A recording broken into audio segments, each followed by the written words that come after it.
Assalamualaikum warahmatullah. This is Chapter 6 for Major Finance. Today we will be talking about the bond market. In the previous lectures we have talked about capital market, money market, and many more other financial institutional markets. Today we will continue in that market section with the bond market. So firstly, we need to define what is bond and what is bond market. Bonds are long-term debt obligations issued by corporations and government units. Proceeds from a bond issue are used to raise funds to support the long-term operations of the issuer. In return for the investors' funds, bond issuers promise to pay a specified amount in the future on the maturity of the bond, plus coupon interest on the borrowed funds, which is the coupon rate times the face value of the bond. If the bond issuer does not meet the terms of the payment, the bondholder or the investor has a claim on the assets of the bond issuer. Bond markets are markets in which those bonds we are talking about are issued and traded.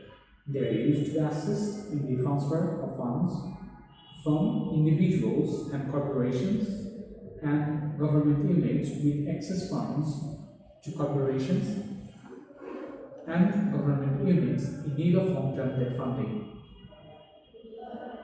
Bond markets are traditionally classified into three types: one, treasury notes and bonds, municipal bonds, and corporate bonds.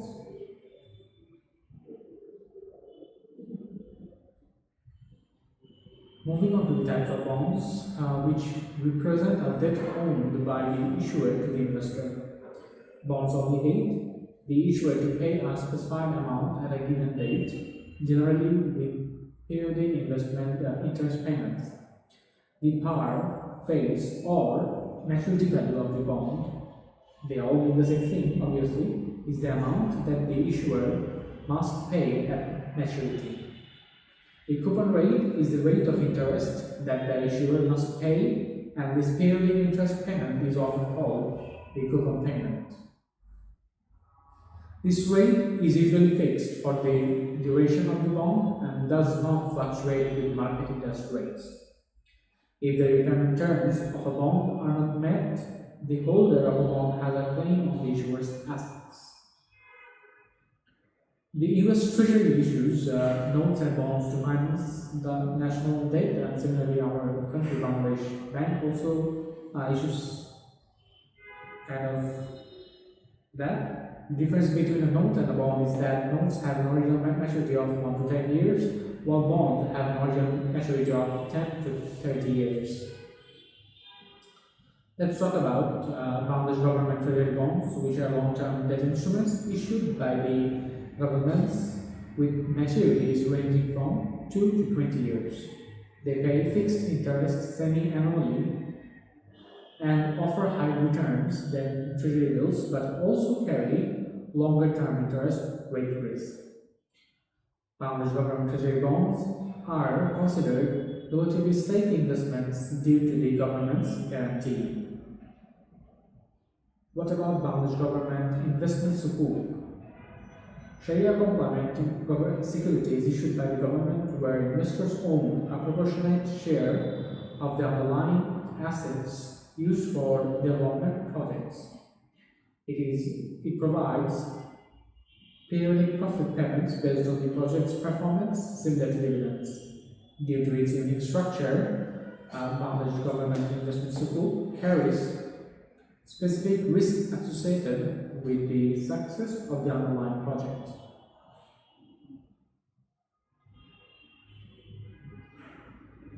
When large corporations need to borrow funds for longer periods of time, they may issue bonds. Most corporate bonds have a face value of $1,000 in US and pay interest semi-annually. Most are also callable, meaning that the issuer may redeem the bonds prior to maturity after a specified date. The bond indenture is a contract that states that the lender's rights and privileges and the borrower's obligations. Any collateral offered as security to the bondholders is also described in the indenture. The bond indenture contains a number of covenants associated with the bond issue. These bond covenants describe rules and restrictions placed on the bond issuer and bondholders. As described earlier, these covenants include rights for the bond issuer, such as the ability to call the bond issuer, and restrictions such as limits on the ability of the issuer to increase dividends and pay to the equity holders.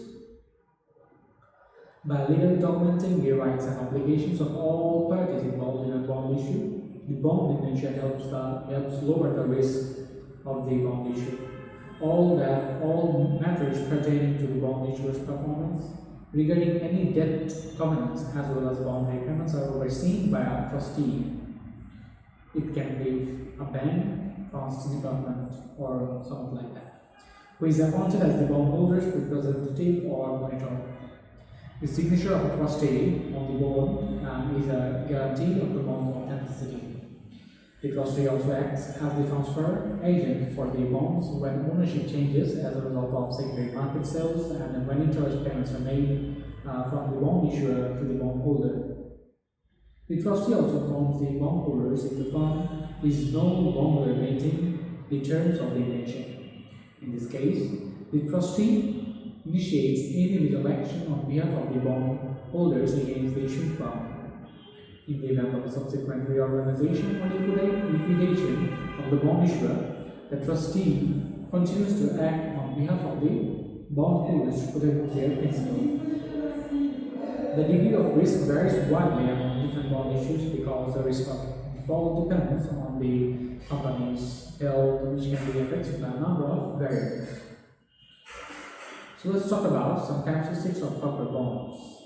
At one time, bonds were sold with attached coupons that the owner of the bond clipped and mailed to the firm to receive interest payments. These were called bearer bonds because payments were made to whoever had physical possession of the bonds. The Internal Revenue Service did not care for this method of payment, however, because it made tracking interest income difficult. Bearer bonds have now been largely replaced by registered bonds, which do not have coupons. Instead, the owner must register with the firm to receive interest payments. The firms are required to report to the IRS the name of the person who received interest income. Despite the fact that bearer bonds with attached coupons have been phased out, the interest paid on bonds is still called the coupon interest payment, and that interest payment divided divided by bonds per value is the coupon interest rates. Another significant characteristic of a bond is restrictive covenants. A corporation's financial managers are fired and compensated at the direction of the board of directors, which represents the corporation's stakeholders. This arrangement implies that the managers will be more interested in protecting stockholders than in protecting bondholders. Managers might not use the funds provided by the bonds as the bondholders might prefer. Since bondholders cannot look to managers for protection when the firm gets into trouble, they must impose rules and restrictions on managers designed to protect the bondholders' interests. These are known as restrictive covenants. They usually limit the amounts of dividends the firm can pay and the ability of the firm to issue additional debt. Other financial policies like the firm's involvement in mergers may also be restricted. Restrictive covenants are included in the bond indenture as well. Typically, the interest rate is lower the more restrictions are placed on management through these covenants because the bonds will be considered safer by investors. How about call provisions? which states that the issuer has the right to force the holder to sell the bond back. The call option usually requires a waiting period between the time the bond is initially issued and the time when it can be called. The price bondholders are paid for the bond is usually set at the bond's current price or slightly higher. For example, a 10% coupon rate, $1,000 bond may have a call price of $1,100. If interest rates fall, the price of the bond will rise. If rates fall enough, the price will rise above the call price and the fund will call the bond. Because the call provisions put a limit on the amount that bondholders can earn from the appreciation of a bond's price, investors do not like call provisions at all. A second reason can be that the issuers of bonds include call provisions to make it possible for them to buy back their bonds according to the terms of the sinking fund, which is a requirement in the bond indenture that the fund pay off a portion of the bond issued each year. This provision is attractive to bondholders because it reduces the probability of default when the issue matures. Because the sinking fund provision makes the issue more attractive, the fund can reduce the bond's interest rate. A third reason firms usually issue only callable bonds is that firms may have to retire a bond issue if the covenants of the issue restrict the firm from some activity that it feels is in the best interest of stockholders. Suppose that a firm needed to borrow additional funds to expand its storage facilities. If the firm's bonds carry a restriction against adding debt, the firm will have to retire its existing bond before issuing new bonds or taking out a loan to build a new warehouse. Finally, a firm may choose to call bonds if it wishes to alter its capital structure. A maturing firm with excess cash flow may wish to reduce its debt load if few attractive investment opportunities are available. Because bondholders do not generally like call provisions, callable bonds must have a higher yield than comparable non-callable bonds. Despite the higher cost, firms still typically issue callable bonds because of the flexibility this feature provides to the firms. A final characteristic of bonds can be conversion, the ability of converting the bond. Some bonds can be converted into shares of common stock or common share within the same. Both of the same have some slight difference. This feature permits bondholders to share in the firm's good fortunes if the stock price rises. Most convertible bonds will state that the bonds can be converted into a certain number of common shares at the bond. Certain number of shares at the discretion of the bondholders which can be converted.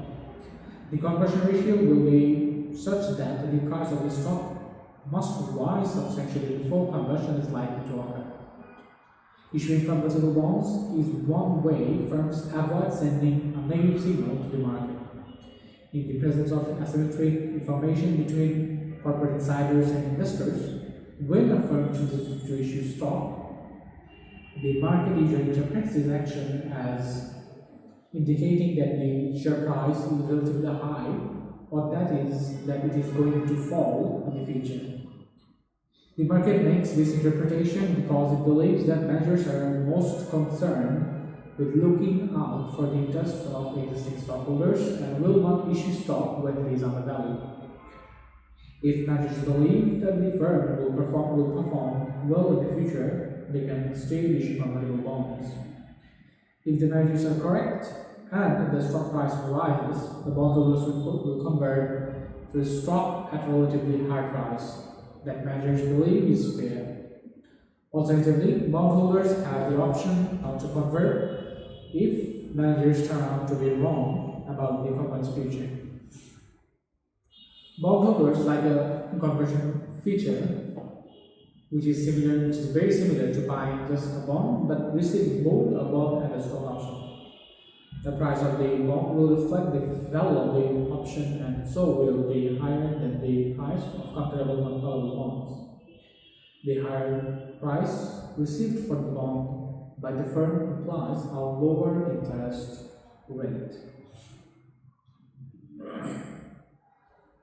Now let's move on to some calculations of how should we find the values of this kind of bonds, how to determine current yields or present values of bonds. Firstly, here we can see a formula for determining the present value of treasury bonds,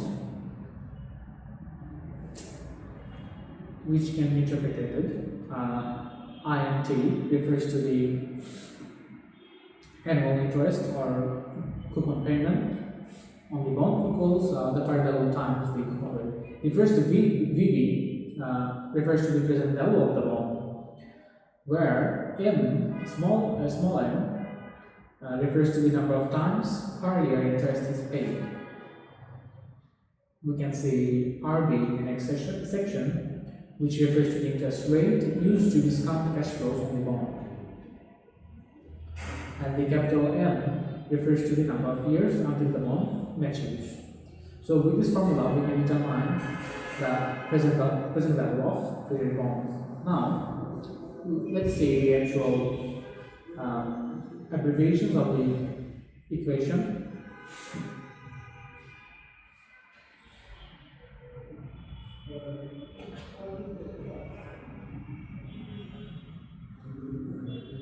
Let's move on to an example of a treasury bond.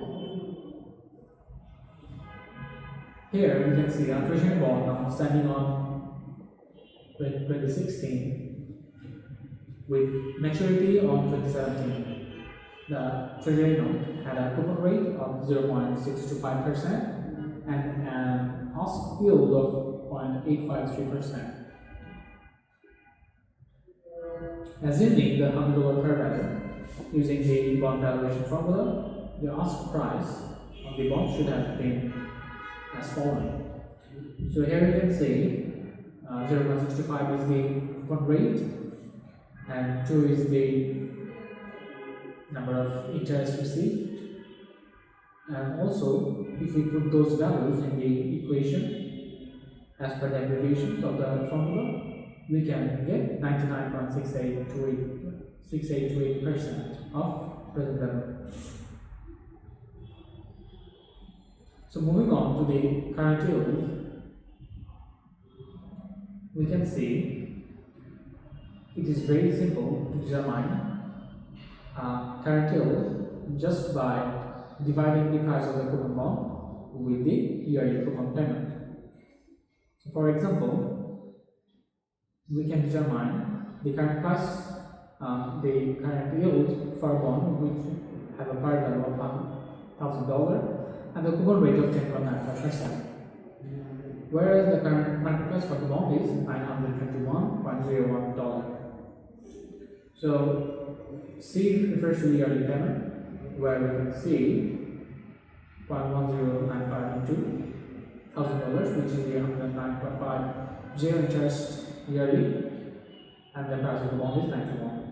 So thus we can determine 11.8% is the current yield of the bond. Moving on to the yield to maturity, YTM, we can see YTM equals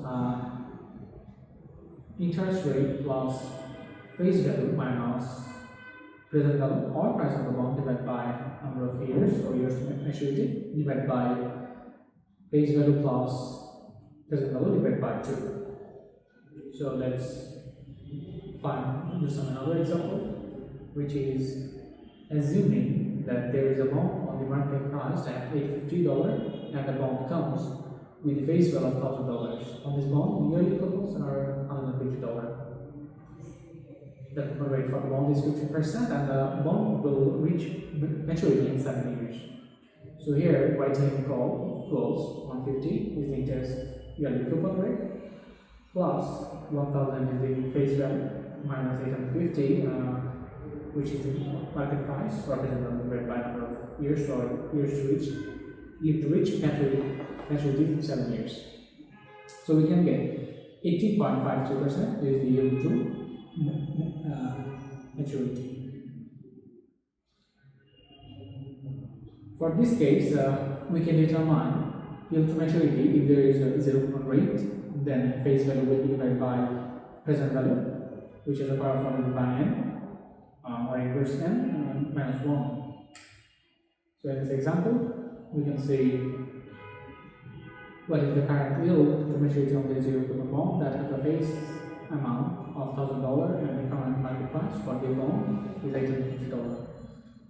The bond matures in 4 years. So it's very easy to determine if there is no coupon rate. So the face value will be divided by 850, and 1/4 will be added as the equation says, 1 divided by n minus 1, which is 4.4%. So thank you for today. Thank you very much for this class. And inshallah we'll be starting our chapter 7 in the next class. Hopefully you have understood the maths, and if you have any issues, please email or contact me at the department. Thank you very much. Assalamu alaikum wa rahmatullah.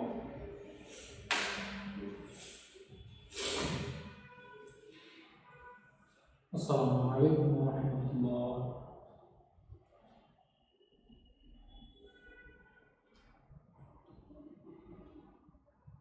Thank you for attending today's class. Hopefully we'll see you in the next class with a new chapter 7. Assalamu alaikum wa rahmatullahi wa barakatuh.